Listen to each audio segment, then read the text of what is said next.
마태복음 16장 24절로 26절까지의 말씀, 주신 말씀 우리 함께 한 음성으로 봉독하십니다. 그때에 예수께서는 제자들에게 말씀하셨다. 누구든지 나를 따라오려거든 자기를 부인하고 제 십자가를 지고 나를 따라오너라. 누구든지 자기 목숨을 구하고자 하는 사람은 잃을 것이요 나 때문에 자기 목숨을 잃는 사람은 찾을 것이다. 사람이 온 세상을 얻고도 제 목숨을 잃으면 무슨 이득이 있겠느냐? 또 사람이 제 목숨을 되찾는 대가로 무엇을 내놓겠느냐?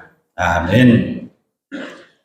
참 좋으신 주님의 은혜와 평화가 여러분에게 임하시기를 먼저 빕니다.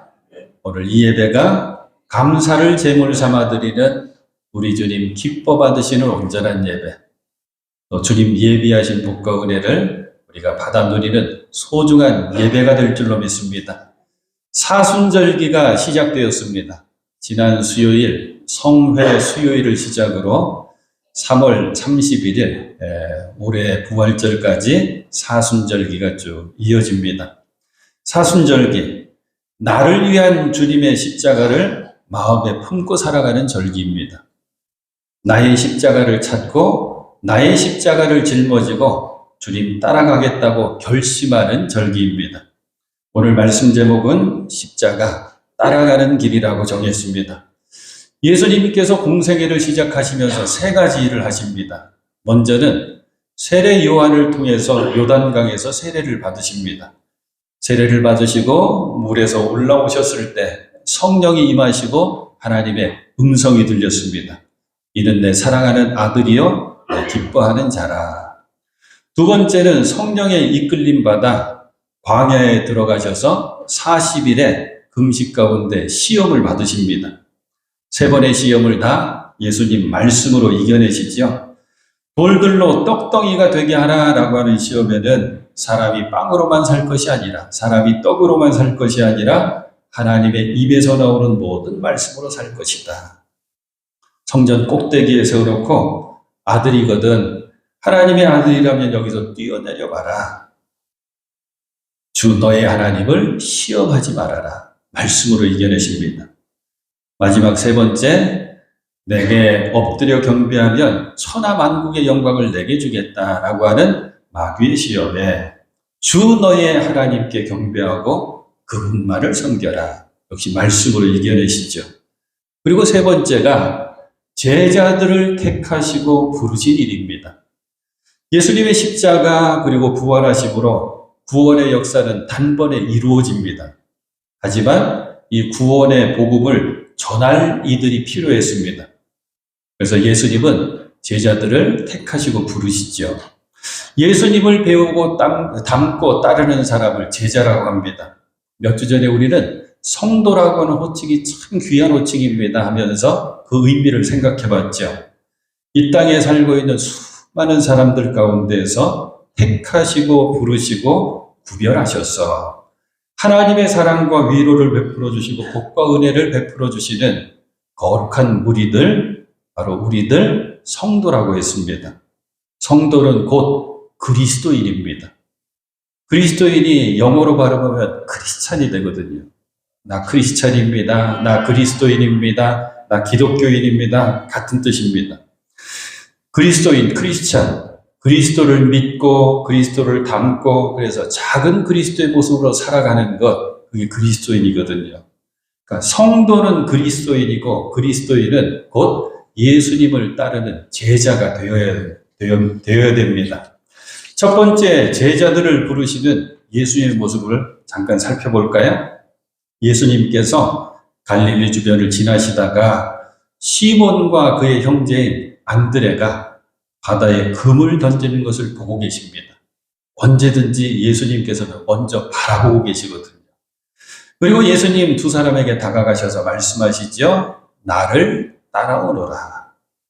내가 너희로 사람을 낚는 어부가 되게 하리라. 이 부르심에 형제가 따라 나섭니다. 조금 더 가시다가 세베대의 두 아들을 만나시죠. 야고보와 요한 형제입니다. 그들 역시 배에서 그물을 깁고 있었는데 그 모습을 예수님 보시더니 똑같이 불러주십니다. 이렇게 해서 먼저 4명의 제자가 배와 그물을 버려두고 세베대의 두 아들 야고보와 요한은 말씀해 보니까 아버지를 버려두고 예수님을 따라 나서게 됩니다. 제자가 된 거죠. 4명의 제자는 12명의 제자가 되고 12명의 제자는 더 많은 제자들이 복음서에 보면 예수님을 따르게 됩니다. 오늘 말씀은 이렇게 부르심을 받고 따르는 제자들에게 던지신 질문인데, 그리고 말씀인데, 오늘 말씀 앞에 있는 13절이 중요합니다. 13절, 예수께서 빌립보의 가이사라 지방에 이르러서 제자들에게 물으셨다 하고 한 내용 제가 간단히 소개해 드릴게요. 예수님께서 궁금하셨습니다. 사람들이 과연 예수님을 뭐라고 생각하는지. 그래서 물어보신 거예요, 제자들에게. 사람들이 나를 누구라고 하되?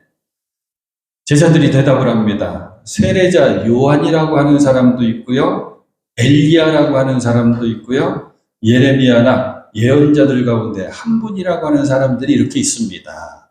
그러니까 예수님이 이 말씀 앞에 보면 많은 기적을 일으키시거든요. 놀라운 일을 행하시거든요. 그러니까 예수님 주변에 많은 사람들이 몰려들고 주목하기 시작했습니다. 그리고 놀래기 시작한 거예요. 저분은 선지자, 예언자 가운데 한 분 아닌가, 이런 거예요. 근데 예수님께서 중요한 질문을 제자들에게 하시죠. 그렇다면 너희는 나를 누구라고 하느냐? 이게 중요한 겁니다. 저와 여러분들 한 분 한 분이 나는 예수님을 뭐라고 생각하면서 따르고 믿는가? 그때 우리가 잘 알고 있는 대답을 베드로가 하죠. 주는 그리스도시요 살아계신 하나님의 아들이십니다. 선생님은 살아계신 하나님의 아들 그리스도이십니다. 이게 신앙 고백이 됩니다. 그리고 나서 예수님께서 제자들에게 처음으로 십자가에서 죽으실 것과 그리고 사흘 뒤에 다시 살아나실 것, 부활을 말씀해 주십니다. 그게 21절 말씀이에요. 이 말씀을 듣고 내가 죽을 거다, 예루살렘으로 들어가서 많은 사람들에게 고난받게 될 거고 마침내 죽임당할 거다, 그리고 사흘째 되는 날에 살아날 거다라고 하는 이 말씀을 듣는 순간 베드로가 예수님께 쫓아와가지고 가로막습니다. 그리고 이렇게 얘기하죠. 주님 안 됩니다. 절대로 이런 일이 주님께 일어나서는 안 됩니다. 이렇게 말하고 이제 예수님께서 답을 하시는데 무서운 말씀을 하십니다.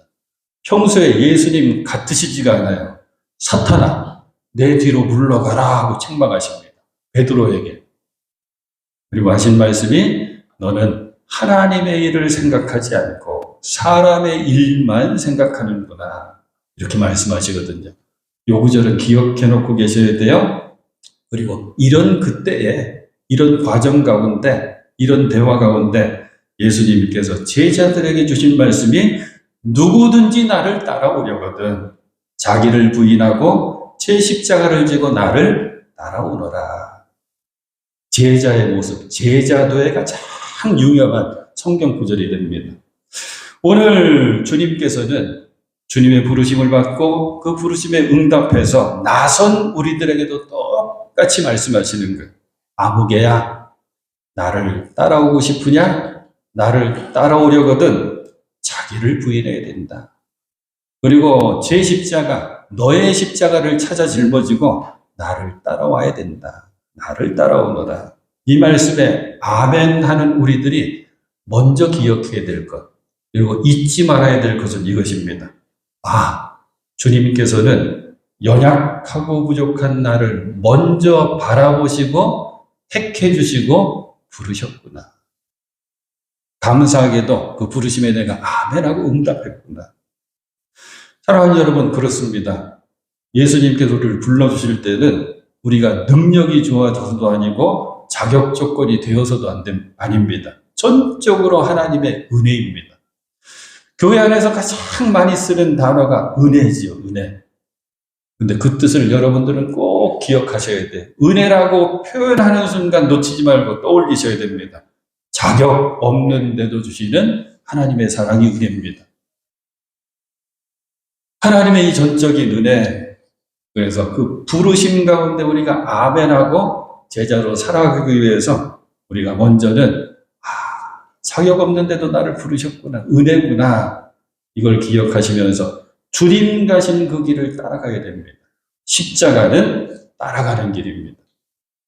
사순절 우리 이 복음성가 많이 불렀었죠. 저는 이 복음성가를 통해서 은혜 받았기 때문에 자주 흥얼흥얼 혼자 부르게 됩니다. 주님 가신 길, 십자가의 길, 외롭고 무거웠던 길, 골고다의 거친 언덕길, 지치신 주님의 음성, 그리고 우리의 고백을 이렇게 찬양하거든요. 오 나의 주님 용서하소서.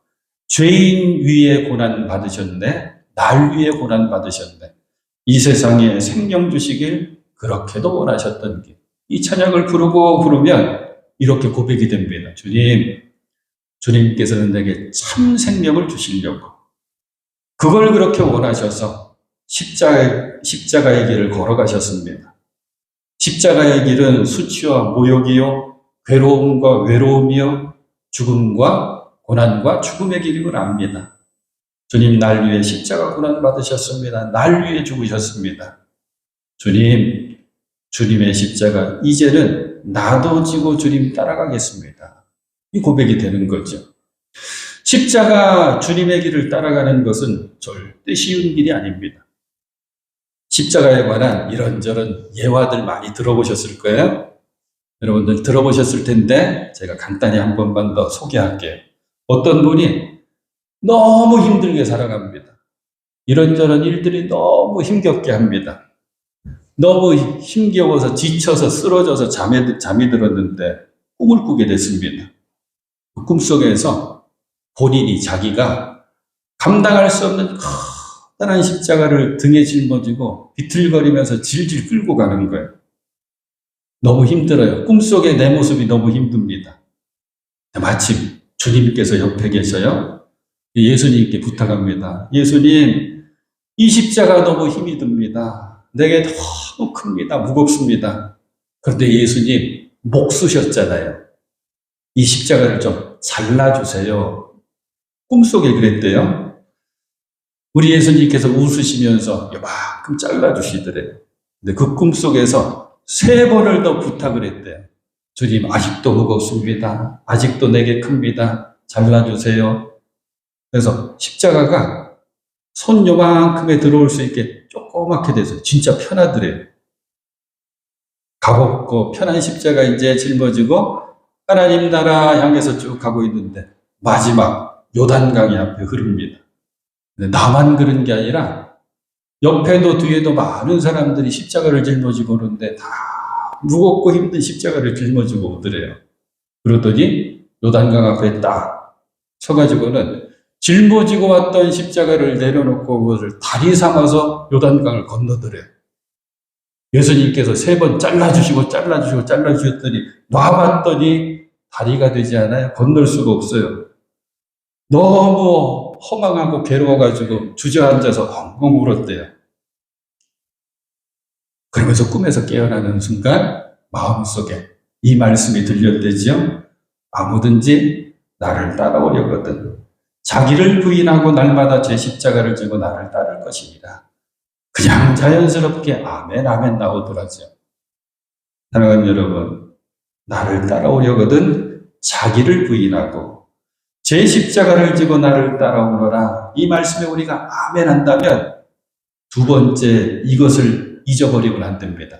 자기를 부인하고가 먼저 나오죠. 하나님의 은혜, 자격 없는데 주신 하나님의 사랑, 그 은혜를 놓치지 않으면서 동시에 해야 되는 게 뭐냐면 나를 부인하는 거예요. 자기를 부인하는 게 과연 뭘까요? 먼저는 내 마음과 생각을 부정하는 겁니다. 어렵죠? 자아를 죽이는 것입니다. 더 힘들어지죠? 쉽게 설명드릴게요. 아니야, 내가 아니야 라고 하는 것을 꼭 붙들고 있어야 돼. 아니야, 내가 아니야. 내가 중심이 아니야. 내 힘으로 사는 게 아니야. 내 능력이 아니야. 내 판단이 아니야. 내 뜻대로가 아니야. 나의 계획을 쫓아가는 게 아니야. 가장 중요한 건 나의 의의가 아니야. 이게 자기를 부인하는 겁니다. 그래서 자기를 부인하는 사람은 십자가 앞에 내 자아와 내 고집과 욕심을 다 내려놓고 함께 못 박는다고 말씀은 우리에게 알려줍니다. 갈라디아서 5장 24절 말씀, 그리스도 예수께 속한 사람은 정욕과 욕망과 함께 자기 육체를 십자가에 못 박았습니다. 우리가 실제로 내 육체를 십자가에 못 박지 않잖아요. 근데 이게 자기를 부인하라고 하는 말씀. 내가 아니구나. 내가 아니구나. 복음서에는 예수님의 많은 말씀들이 있는데 하나같이 자기를 부인하라고 하는 말씀들입니다. 마태복음서에서만 몇 군데 볼까요? 마태복음 19장 21절 예수께서 그에게 말씀하셨다. 여기서 그는 부자 청년입니다. 선생님, 어떻게 하면 내가 영생 얻을 수 있을까요? 영원한 생명 얻을 수 있을까요?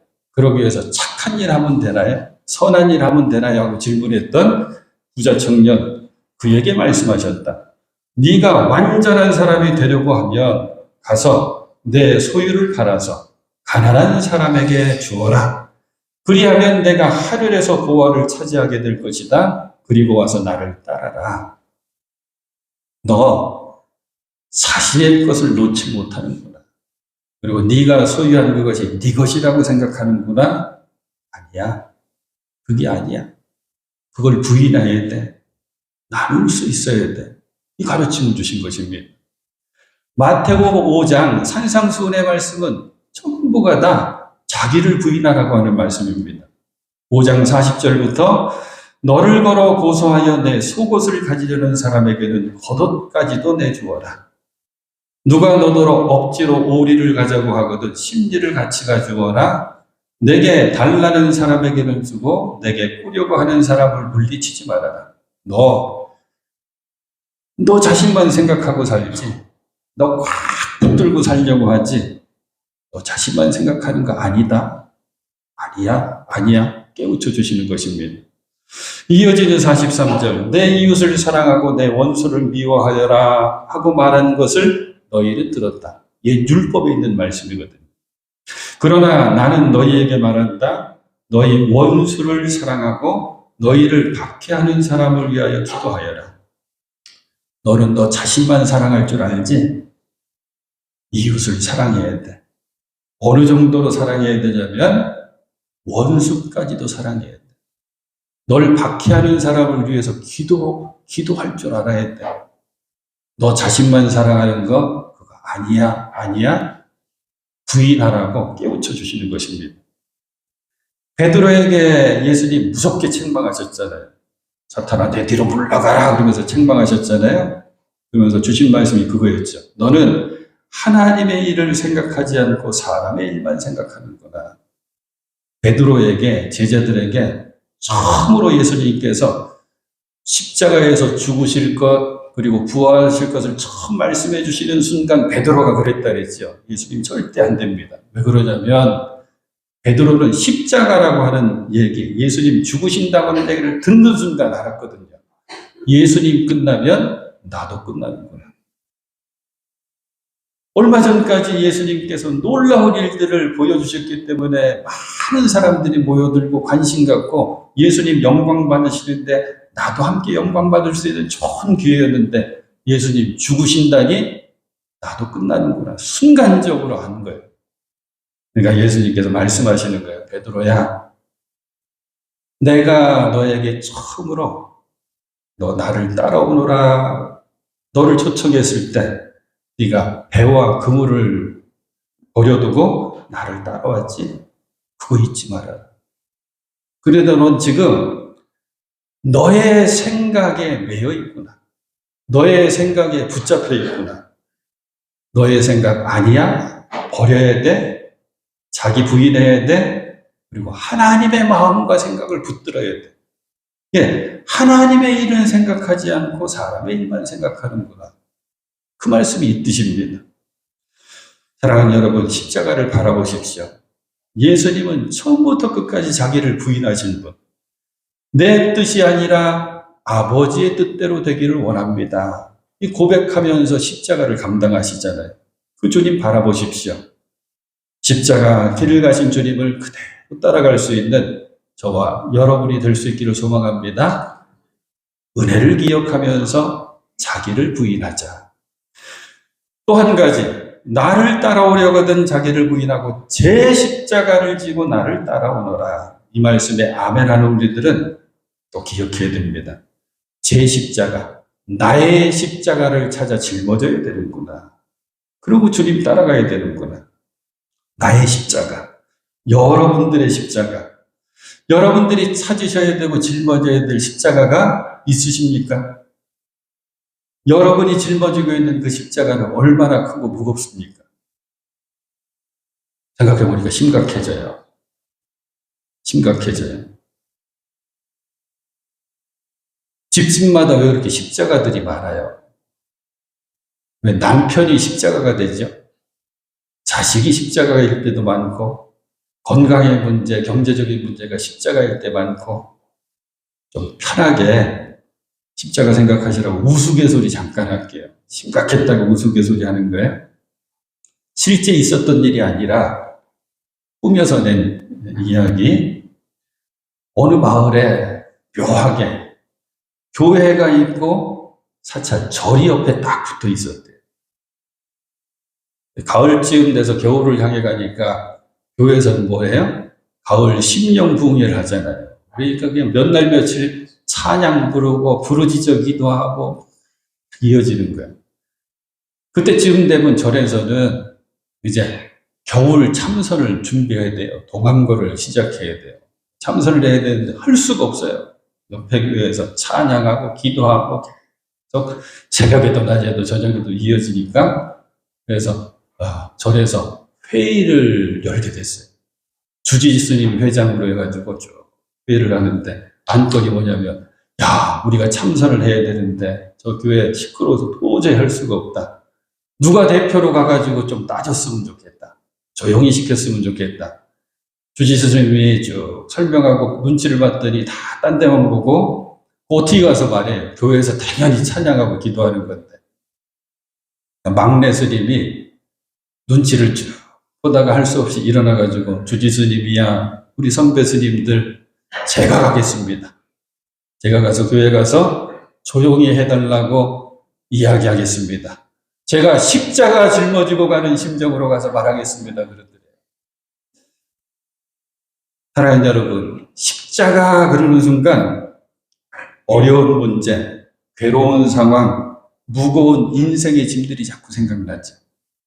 나로서 감당하기 힘든 일들이 자꾸 떠올리죠. 맞긴 맞는데 정확한 건 아닙니다. 왜 예수님께서 먼저 말씀해 주셨잖아요. 수고하고 무거운 짐진 자들아 다 내게로 와라. 내가 쉬게 해주겠다. 내가 너희들의 짐 내가 감당하겠다. 내게 와서 배워라. 내 짐과 멍에는 가볍고 쉽다. 우리의 인생의 짐들은 해결이 된 거예요. 그러면 자기 십자가가 뭐냐? 예수님의 십자가를 나의 십자가로 여기면서 함께 지는 게 자기 십자가입니다. 제 십자가입니다. 주님 십자가 나도 함께 지겠습니다. 이 고백이죠. 주님 십자가에 못 박히셨다면 나도 함께 못 박히는 겁니다. 이 고백입니다. 성경에 사도 바울이 갈라디아 교회 편지에 써 있잖아요. 갈라디아 2장 20절 말씀, 나는 그리스도와 함께 십자가에 못 박혔습니다. 이제 살고 있는 것은 내가 아닙니다. 그리스도께서 내 안에 살고 계십니다. 내가 지금 육신 가운데 살고 있는 삶은 나를 사랑하셔서 나를 위하여 자기 몸을 내어주신 하나님의 아들을 믿는 믿음 안에서 살아가는 것입니다. 이게 자기 십자가입니다. 사랑하는 여러분, 예수님의 십자가를 자기 십자가로 짊어지고 간 사람이 있거든요. 소개해드리겠습니다. 이제 얼마 뒤에 예수님께서 예루살렘 성에 입성하시고 역시 예수님 말씀해 주신 것처럼 십자가 모진 고난 끝에 운명하시죠. 그리고 사흘 만에 부활하시죠.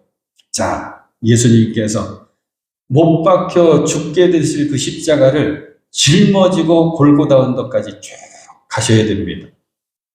골고다 언덕길을 오르실 때 예수님이 지쳐 쓰러지시거든요. 이미 채찍에 맞았습니다. 지쳐 쓰러지실 때마다 또 일으키고 일으키지만 자꾸 쓰러집니다. 그때 옆을 지나던 한 사람이 있습니다. 구레네 사람 시몬이라고 하는 사람이 로마 군인에 의해서 네가 대신 짊어지라고 해서 예수님의 십자가를 대신 짊어집니다. 그 모습이 마가복음 15장 27절에 나와 있는데 제가 읽어드릴게요. 그런데 어떤 사람이, 그런데는 예수님께서 골고다 언덕에 가시다가 쓰러지고 또 쓰러지시는 거예요. 어떤 사람이 시골에서 오는 길에 그곳을 지나가고 있었다. 그는 알렉산더와 루포의 아버지로서 구레네 사람 시몬이었다. 마가복음은 친절하게도 구레네 사람 시몬의 두 아들 이름을 소개하죠. 알렉산더, 또 다른 아들의 이름 루포, 그 아버지인 구레네 사람 시몬이었다. 그들은, 로마 군인들은 그에게 강제로 예수의 십자가를 지고 가게 하였다. 그래서 구레네 시몬의 별명이 뭐냐면 예수님이 짊어지고 가는 십자가 강제로, 억지로, 엉겹결에 짊어진 사람. 이게 구레네 사람 시몬의 별명입니다. 자, 시간이 또 한참 지납니다. 로마서 16장을 보게 되면 사도 바울의 로마를 향한 편지, 위대한 서신이죠. 16장까지 있는 이 마지막 장 중간 부분에 여러 사람들에게 인사를 하는 과정 가운데서 이런 말씀이 있습니다. 주님 안에서 택하심을 받은 루포와, 아까 마가복음 읽을 때 나왔었죠. 루포와 그의 어머니에게 문안하여 주십시오. 그의 어머니는 곧 내 어머니이기도 합니다. 자, 우리는 알게 됐습니다. 루포는 구레네 시몬의 아들이에요. 어머니라고 표현했던 그 여인은 구레네 시몬의 아내입니다. 주님 짊어지고 가다가 쓰러지니까 억지로 엉겹결에 강제로 대신 짊어졌지만 그 십자가, 주님 십자가를 나의 십자가로 지는 순간 구레네 시몬과 예수님의 눈이 마주쳤습니다. 예수님은 운명하시고 부활하시지만 마음속에, 구레네 시몬의 마음속에 예수님께서 여전히 살아계신 거예요. 그러니까 그 가족들이 다 초대교회 아주 위대한 신앙인들이 되었습니다. 그래서 사도 바울이 이야기하는 거예요. 루포에게도 문안해주고, 그리고 특별히 그 어머니에게 꼭 문안해달라. 그 어머니는 내 어머니 같은 사람이다. 사랑하는 여러분, 주님을 따르는 길, 십자가 짊어지고 가는 그 길, 그 삶은 결코 쉬운 삶이 아닙니다. 하지만 우리는 반드시 십자가, 주님을 따라가는 그 길을 가야 됩니다. 이게 힘들기 때문에 누가복음서에는 똑같은 말씀 가운데 한 단어가 더 들어가요. 나를 따라오려거든 자기를 부인하고 날마다 제 십자가를 지고 나를 따라오노라. 십자가 짊어지고 가는 그 길은 날마다의 길이어야 되고 우리들의 삶의 자리에서의 모습이어야 됩니다. 찬송가 가운데 십자가를 질 수 있나 주가 물어보실 때 우리 뭐라고 대답해야 되죠? 죽기까지 따르오리 성도 대답하였다. 진정으로 저와 여러분들의 대답이 될 수 있기를 소망합니다. 어떤 분에게는 주님께서 짊어지신 십자가, 기도의 십자가가 있을 수도 있고 사랑의 십자가가 있을 수도 있고 봉사와 헌신의 십자가가 있을 수도 있고 끝까지 잘 짊어지실 때 주님께서 기뻐 바라보실 줄로 믿습니다. 십자가 주님 따라가는 그 길을 사순절 기간뿐만 아니라 우리의 한평생도록 잘 따라가시는 사랑하는 여러분 되실 수 있기를 축원해 드립니다.